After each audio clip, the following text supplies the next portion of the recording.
वसीम भाई चिल्ला रहा था कि मुझे बचा लो। तब कुछ लोगों के द्वारा, कुछ प्रशासन के द्वारा ये कहा गया कि जो भी वसीम को बचाने के लिए आएगा उसके भी गोली मार दी जाएगी। उत्तराखंड सरकार से, उत्तराखंड प्रशासन से हाथ जोड़ के निवेदन है कि वो उसे भाई को इंसाफ दे। नमस्कार साथियों, श्रेष्ठ उत्तराखंड में स्वागत है आपका। बात करें वसीम माधोपुर में जो तालाब में डूबने से मृत्यु जिसकी होनी बताई जा रही है, सोहलपुर गाड़ा का निवासी, इसको लेकर इंसाफ की मांग आज उठने लगी है। बात की जाए ज्वाइंट मजिस्ट्रेट कार्यालय में, दिखाना चाहूंगा यहाँ आज कांग्रेस के पदाधिकारी, पूर्व मुख्यमंत्री हरीश रावत की बात करें, नेता प्रतिपक्ष यशपाल आर्य या करण मारा प्रदेश अध्यक्ष, सभी लोगों के नेतृत्व में यहाँ भारी संख्या में जनसैलाब यहाँ उमड़ा है और सभी लोगों के हाथों में तख्ती में लेकर जो गांव के लोग खड़े हैं वसीम को इंसाफ दिलाने की मांग कर रहे हैं। और इंसाफ दिलाने की मांग करते हुए सभी लोगों का कहना है कि जो वसीम के साथ अन्याय हुए हैं इसको लेकर कहीं ना कहीं सभी को संज्ञान लेना चाहिए। मौजूद है हमारे साथ यहाँ पर सभी युवा मौजूद है, जानना चाहेंगे आपको, आप सब लोग आज इकट्ठा हुए हैं, क्या आप लोगों की मांग है?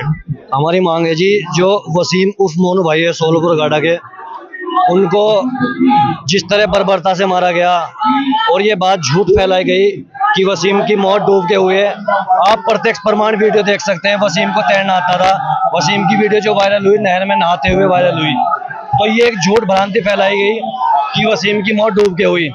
वसीम को पहले पिटा गया रात के 1:30 बजे, फिर उसे कुछ असामाजिक तत्वों द्वारा जब उसकी मृत्यु हो गई तब उसे तालाब में फेंक दिया गया। हमारी मांग है कि वसीम उर्फ मोनू को न्याय मिलना चाहिए, यही मेरी आपसे मांग है। बात की जाए वसीम को पुलिस के द्वारा गोकशी का आरोपी बताया गया है, लेकिन कहा गया कि वसीम जिम ट्रेनर था, एसी मैकेनिक था और अपना कार्य करता था। इसको लेकर क्या कहना चाहेंगे कि वसीम का क्या कार्य था? वसीम भाई जो है वो एक जिम ट्रेनर थे और एसी का भी काम करते थे। ये आप आसपास के गांव के लोगों से भी पूछ सकते हैं। उस रात 24 अगस्त की रात को वसीम भाई अपनी बहन के यहाँ माधोपुर गए हुए थे। ये मैंने आसपास के गांव के लोग जितने भी हैं सबसे पूछ सकते हैं आप। जब 24 अगस्त की रात को वसीम उर्फ मोनू भाई वहां से आ रहे थे तो कुछ घटिया मानसिकता के लोगों के द्वारा वसीम भाई को टारगेट बनाया गया, क्योंकि वसीम भाई एक स्टेट लेवल पे, इंटरनेशनल लेवल पे बॉडी बिल्डिंग की तैयारी कर रहे थे। वसीम भाई से जलने वाले लोगों की तादाद बढ़ती जा रही थी, इसलिए वसीम को टारगेट बनाया गया और वसीम भाई को रास्ते में पकड़ के पिटा गया और ये कहा गया कि इसकी गोली मारो। जब वसीम भाई बच के उनसे भागा तो वसीम भाई को उन्होंने पकड़ लिया। आसपास के गांव के लोगों ने जब चिल्लाने की आवाज सुनी, वसीम भाई चिल्ला रहा था कि मुझे बचा लो। तब कुछ लोगों के द्वारा, कुछ प्रशासन के द्वारा ये कहा गया कि जो भी वसीम को बचाने के लिए आएगा उसके भी गोली मार दी जाएगी। तब वसीम भाई को उन्होंने तालाब में डाल दिया। ऐसा मैंने मीडिया के माध्यम से भी सुनने में आया और वहाँ के जो गांव के मौजूदा लोग थे वो भी यही बता रहे हैं। आखिर कोई रंजिश थी जिस रंजिश के तहत ये वसीम के साथ घटनाक्रम जो पूरा घटा है? ये पुलिस वाले बताएंगे, जांच का विषय है सर।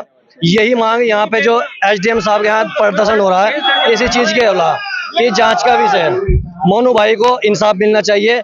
इतने लोग, बहन भाई, माँ बाप, बूढ़े बुजुर्ग सब यहाँ पे जो इकट्ठा हुए इसीलिए हुए कि वसीम उर्फ मोनू को इंसाफ मिलना चाहिए। क्या कहना चाहेंगे? आपका पूरा युवा इकट्ठा हो रखा है, हाथों में तख्तियां लेकर खड़े हैं, क्या कहना चाहेंगे? हम ये कहना चाहेंगे जो हमारा शेर एक मोनू भाई को मारा गया उसके लिए में इंसाफ चाहिए, ज्यादा कुछ नहीं कहना चाहेंगे। जिस तरह उसे मारा गया बेरहमी से एक शेर को, इस तरह उसी के लिए में इंसाफ चाहिए। उत्तराखंड सरकार से, उत्तराखंड प्रशासन से हाथ जोड़ के निवेदन है कि वो उसे भाई को इंसाफ दे। अगर किसी भी किसी और व्यक्ति के लिए ऐसा होता है, कल को हमारा नंबर है, आज वसीम मर गया, कल को दूसरे वसीम का नंबर है, किसी के भी लिए ऐसा कुछ हो सकता है। हाथ जोड़ के निवेदन है कि उसे इंसाफ दो। युवाओं के द्वारा मैं दिखाना चाहूंगा, हाथों में तख्तियां लेकर युवा साफ तौर पर कह रहे हैं कि वसीम को इंसाफ चाहिए, इंसाफ की मांग कर रहे हैं।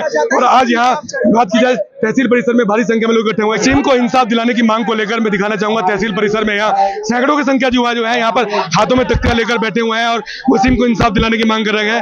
हालांकि जो वसीम है उसे माधोपुर में तालाब में डूबने से उसकी मृत्यु बताई गई थी। लेकिन बात करेंगे हम लोगों से, क्या कहना चाहेंगे, क्या कहेंगे आप जो वसीम के साथ घटनाक्रम घटा है इसको लेकर कितना रोष देखने को मिल रहा है? रोष तो इतना है युवाओं में, ये तो बस अपने रोक रखा है, वरना जैसी उसकी मौत दिखाई और कप्तान ने जो बयान दिए ये बहुत ही दुर्भाग्य बयान दिए उन्होंने। और कप्तान को इस बात से संज्ञान लेना चाहिए कि इंसाफ करे, वरना जन आंदोलन होगा, लोग सड़कों पे उतरेंगे और हाल मच जाएगा पूरा। क्या कहना चाहेंगे भाई साहब? एक चीज है कि जो कप्तान साहब ने कहा है कि पोस्टमार्टम रिपोर्ट में जो आया है कि उनके शरीर पे कोई चोट के निशान नहीं है।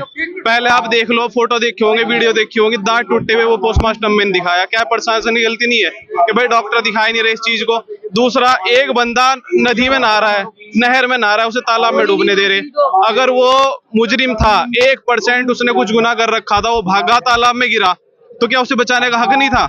उसे प्रशासन बचाता अगर प्रशासन उसके पीछे था, अगर वो मुजरिम भी था और अगर उसे मारा, इतना ज्यादा मारा कि तालाब में गिर गया, उसे डूबने से बचाए, उसे सजा दे निकाल के, लेकिन मारने किसने कहा?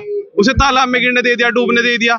गांव वाले आ रहे हैं, अगर गांव वाले बचाने के लिए जा रहे हैं तो उन्हें तमंचा दिखाया जा रहा कि जी अगर आप भी आओगे तो आपको भी ऐसे ही मारेंगे। इस पूरे घटनाक्रम में कहना कि फिर क्या आखिर क्यों वसीम के साथ इस तरह घटना नहीं, वसीम भाई हमारे जिम ट्रेनर थे, इतने नेशनल स्टेट लेवल पे, नेशनल लेवल पे उन्होंने जिम थी, इतने अच्छे बॉडी बिल्डर थे। ये तो एक चीज रंजिश की बात है, रंजिश की बात कोई नहीं थी। ये तो प्रशासन ने मिलकर और जो उनके अपोजिट के आदमी तो उन्होंने मिलकर ये काम किया है। क्या मांग करते हैं आप लोग? आज भारी संख्या में लोग जो है यहाँ इकट्ठा हुए हैं। जो वसीम भाई को जिस तरह बेदर्दी से मारा गया, उन्हें इंसाफ मिले।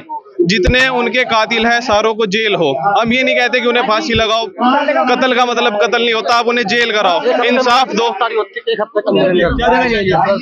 देखिए, हम ये कहना चाहते हैं वसीम भाई के लिए, हमारे वसीम भाई इंटरनेशनल लेवल के, ठीक है, सेकंड लेवल पे थे और वो एक जिम ट्रेनर थे और काफी होनहार थे और वो काफी मतलब स्ट्रांग थे।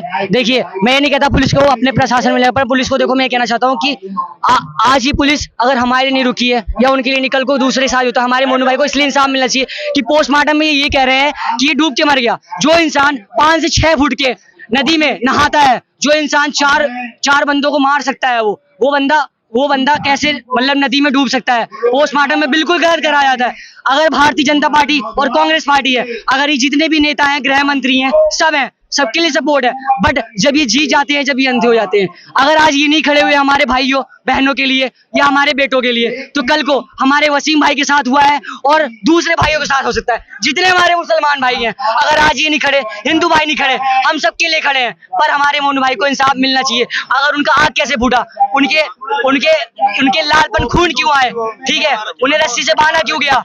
अगर पब्लिक उन्हें बचाना चाह रही है तो हम तुम्हें गोली से मार देंगे, ऐसा कहाँ का इंसाफ है? अगर पब्लिक जो है, अगर पब्लिक बचाना चाह रही है तो उन्हें बचाना पड़ेगा ना। तो पुलिस अगर पुलिस इसको मारने के लिए कह रही है तो फिर वो कैसे बचा सकते हैं? तो उसे इंसाफ मिलना चाहिए हमें। अगर हम इस भाई के लिए नहीं खड़े हैं तो कल को मेरे साथ भी हो सकता है, मेरे को भी गोली लग सकती है, मैं ही भाग सकता हूँ कि बचाओ बचाओ बचाओ, मेरे साथ भी ऐसा हो सकता है। श्रेष्ठ उत्तराखंड पर खबरों से जुड़े रहने के लिए चैनल को सब्सक्राइब और लाइक करें, बेल आइकन दबाएं और देखते रहें श्रेष्ठ उत्तराखंड।